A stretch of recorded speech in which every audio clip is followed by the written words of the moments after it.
बिस्मिल्लाहिर्रहमानिर्रहीम। और बिलाखिर कई दिनों के बाद इस्लामाबाद से ब्रेकिंग न्यूज़ हुकूमत की तरफ से आ गई है। सियासतदान अरकान पार्लियामेंट अमूमन ये शिकायत गिला शिकवा करते नज़र आते थे कि इस मुल्क में आला तरीन अफसरान के ख़िलाफ़ एहतसाब का वो मौसर जामे और ठोस निज़ाम मौजूद नहीं है जिस तरह का निज़ाम सियासतदानों और अरकान पार्लियामेंट के बारे में मुतारिफ़ करवाया गया है।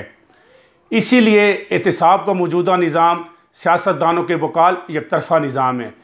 शायद इसी को महसूस करते हुए हुकूमत ने एक बड़ी कामयाबी हासिल की है और इन दिनों जबकि पाकिस्तान में सियासी दर्जा हरारत इंतहा पर है और ख़िज़ां के इस मौसम में मेरे ख़्याल में ये सियासतदानों और अरकान पार्लियामेंट के लिए एक हवा का ताज़ा झोंका, जिसे बहार का ताज़ा झोंका कहा जा सकता है, यानी पाकिस्तान की मुज़ोर ब्यूरोक्रेसी के बारे में एहतसाब का नया निज़ाम मुतारिफ़ करवा दिया गया है। वज़ीर आज़म इमरान खान ने इस निज़ाम की बाकायदा मंजूरी दे दी है।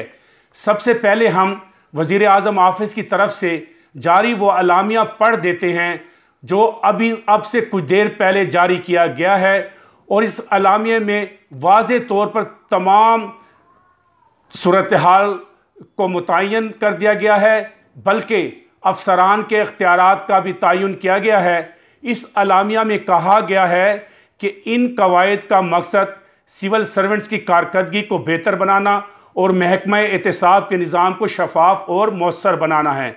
सरकारी अलामिया के मुताबिक इन कवायद के नुमायाँ खदोखाल दर्ज झैल हैं। महकमाना एहतसाब के अमल को तेज़ बनाने की खातिर अफसर मिजाज का दर्जा ख़त्म कर दिया गया है। लिहाजा अब सिर्फ अथॉरिटी और इंक्वायरी अफसर कमेटी होंगे। इस अमल को दो दर्जों में तकसीम किया गया है। मजाज अथॉरिटी की मंजूरी के बग़ैर, एक बार फिर मैं बता देना चाहता हूँ कि मजाज अथॉरिटी की मंजूरी के बग़ैर कोई अफसर अपने इदारे में, अपने दफ्तर में किसी के ख़िलाफ़ किसी शिकायत की तहकीकात या उसे सज़ा नहीं दे सकेगा। वो बाकायदा तौर पर अथॉरिटी से रब्ता करेगा, उन अफसरान के बारे में बताएगा जिन पर इल्ज़ामात है। और इसकी सबसे अहम बात यह है कि जिस इदारे में और जिस महकमे में मुतअद्दिद अफसरान के ख़िलाफ़ शिकायत होंगी तो उसकी कोई कमेटी नहीं होगी, बल्कि एक बड़े अफसर पर मुश्तमिल एक कमेटी बनेगी ताकि कोई उस इंक्वायरी पर और उस तहकीकात पर असरअंदाज ना हो सके और वह अफसर तहकीकात मुकम्मल करके बाज़ाब्ता फोरम को आगाह कर देगा। इसके लिए यही नहीं कहा गया कि वो सज़ा की तलवार लटक गई है, बल्कि जिस पर जो इल्ज़ामात की जद में आएगा उसको इल्ज़ामात का जवाब देने के लिए टाइम फ्रेम मुकर्रर किया गया है। और ये सबसे खूबसूरत बात है, हमारे यहाँ मुख्तलिफ़ इदारों के मुख्तलिफ़ दफातर की अलमारियाँ तहकीकात से, इंक्वायरी कमेटियों से भरी पड़ी हैं। पसे पुश डाल दी जाती हैं, किसी का कोई नतीजा नहीं निकलता, किसी की कोई रिकवरी नहीं होती, किसी से कोई वापसी नहीं होती, किसी को कोई पैगाम नहीं जाता। इसमें यह बताया गया है कि अगर किसी अफसर पर बदउनवानी, अख्तियारात के नाजायज़ इस्तेमाल का अगर इल्ज़ाम लगता है तो वह 10 से 14 रोज़ में इसके बारे में वजाहत करेगा।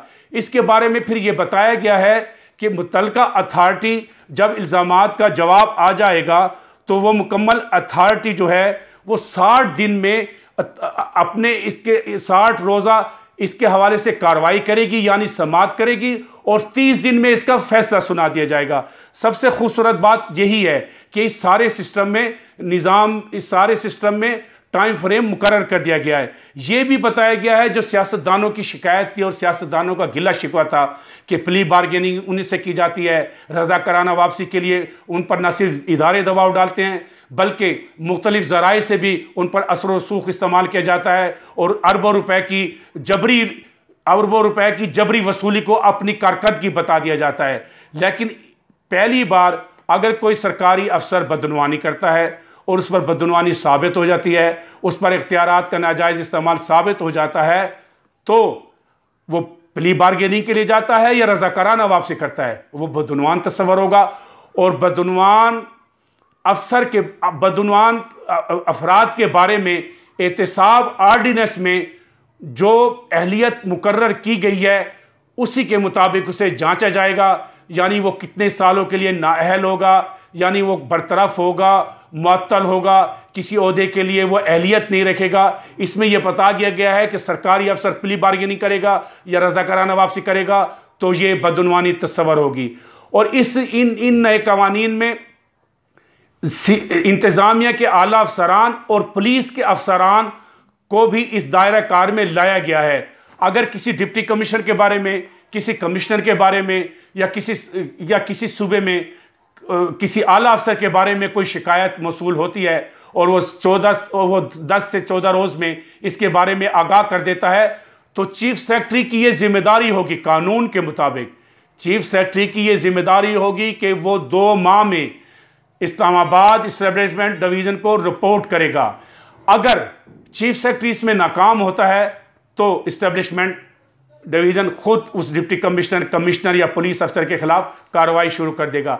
यकीनन इन दिनों जबकि एहतसाब के हवाले से एतराज़ात उठ रहे थे और कहा जा रहा था कि मखसूस तबकात को एहतसाब का निशाना बनाया जा रहा है, ऐसे में पाकिस्तान जहाँ ब्यूरोक्रेसी को अफसरशाही तस्वर कर लिया गया है और बदकिस्मती से ये निज़ाम हमें बरतानिया से मिला जिसमें आज तक कोई मौसर इस्लाहात तो ना हो सकी, लम्हा ब लम्हा गाहे बगाहे तरामीम के ज़रिए, कवायद व ज़वाबित में तब्दीली के ज़रिए लालीपॉप देने की कोशिश की जाती है। अब ज़रूरत इस अमर की है कि ये कवायद हैं, इन्हें कहा जाता है कवायद व ज़वाबित।